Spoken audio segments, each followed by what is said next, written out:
ઉના ઘટનાની અસર હવે સમગ્ર ગુજરાતમાં જોવા મળી રહી છે। વાત કરીએ જ્યાં દલિતોએ રેલી કાઢી હતી અને ઉનામાં દલિત સમાજ ઉપર જે સમુદાય છે તેના ઉપર થયેલા અત્યાચાર સામે અરજીઓ દાખલ કરી હતી।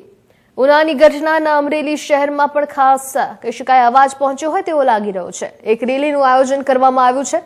રેલી દરમિયાન એક પોલીસ કર્મચારીનું મોત નિપજતા તેના ગુન્હામાં કાંતિભાઈ વાળા સહિત अन्य लोको पण गुनो दाखल थયેલ ત્યારથી જ કાંતિભાઈ વાળા જેલમાં હોય અને તેને જેલ મુક્ત કરવા માટે દલિત સમાજના આગેવાનો દ્વારા સતત પ્રયાસો કરવામાં આવ્યા છે। લગભગ કહી શકાય કે 8 વર્ષ પછી તેઓ જેલ મુક્ત થયા અને ત્યારે બગસરા તાલુકાના પીઠડિયા ગામે દલિત સમાજના આગેવાનો દ્વારા એક અભિવાદન સમારંભનું આયોજન કરાયું, જેમાં કાંતિભાઈ વાળા 2016 થી જેલમાં સજા ભોગવી રહ્યા હતા। તેમની ચિંતા દલિત સમાજના આગેવાનોએ કરી અને હાઈકોર્ટ તેમજ સુપ્રીમ કોર્ટ સુધી લડત આપીને અંતે કાંતિભાઈ વાળા જેલ મુક્ત તેમને કરવામાં આવ્યા, જેમાં બગસરા કુંકાવાવ વડિયા વિસ્તાર યુવાને આર્થિક સહયોગ આપી કાંતિભાઈ વાળાને જેલ મુક્ત કરી પીઠડિયા ગામે કાંતિભાઈ વાળાને હાર તોરા કરીને સન્માનિત કરવામાં આવ્યા હતા। તકે વાત કરી ખાસ પીએલ મારુ, મનસુખભાઈ રાઠોડ, શાંતિલાલ પરમાર, કાંતિભાઈ વાળા, प्रवीणभाई परमार, नानजीभाई लुधिया તેમજ એડવોકેટ નરેન્દ્રભાઈ કાઠિયા, દિનેશભાઈ ખીમસુરિયા, ગૌતમભાઈ દાફડા, દેવજીભાઈ ચૌહાણ, ભરતભાઈ કાતરિયા, અરવિંદભાઈ ચૌહાણ સહિત બહોળી સંખ્યામાં દલિત સમાજના આગેવાના લોકો પણ ખાસ ઉપસ્થિત રહ્યા હતા અને કાર્યક્રમનું સંચાલન ધીરુભાઈ ખીટોલિયા તેમણે ખાસ સંભાળ્યું હતું। તમામ દલિત સમાજના આગેવાનો દ્વારા જેલમાં સજા ભોગવી કાંતિભાઈ વાળાને જેલ મુક્ત કરવા બદલ યોગદાન આપ્યું અને તેને બદલે તેઓને પણ સન્માનિત કરવામાં આવ્યા।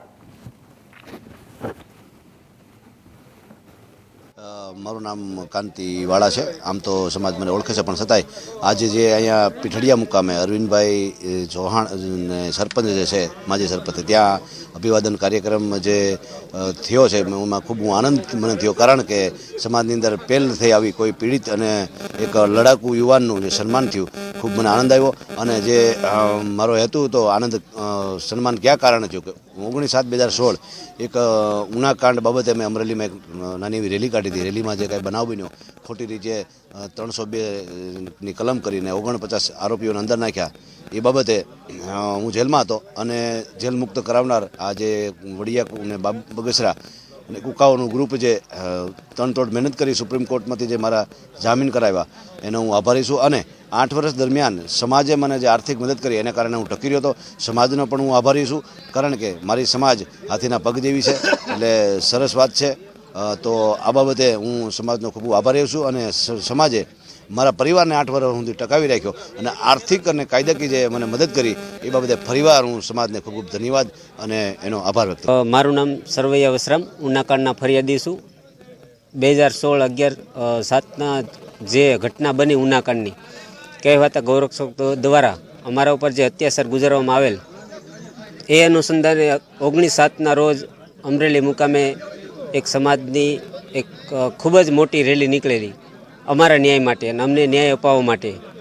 ત્યારે એ રેલીની અંદર પંકજ અમરેલિયા નામના પોલીસવાળાનું પડી જવાથી મોત થયેલું, એનો લાભ તંત્રએ અને સરકારના કહેવાથી લાભ ઉઠાવી અને અમારા સમાજના જે રેલીઓ હતી એમના ઉપર ભાઈઓ અને બહેનો ઉપર 302નો ખોટો ગુનો નોંધી અને 8 વર્ષથી કાંતિભાઈ વાળાને જેલમાં રાખેલા।